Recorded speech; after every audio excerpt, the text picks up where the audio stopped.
Soekarno-Hatta yang ini sebagian telah terlihat sudah diperbaiki dan dicor beton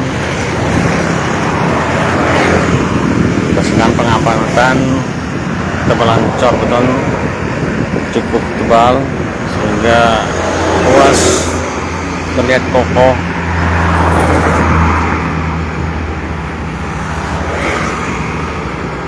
Sebagian sudah dicor, sebagian lagi belum, tapi ini sebagian sudah bagus tebalannya.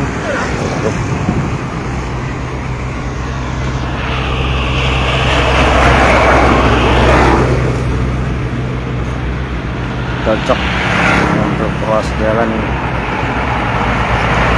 yang dilalui kendaraan tonas yang cukup besar, truk dan tronton. Jadi ya kokoh badan jalannya.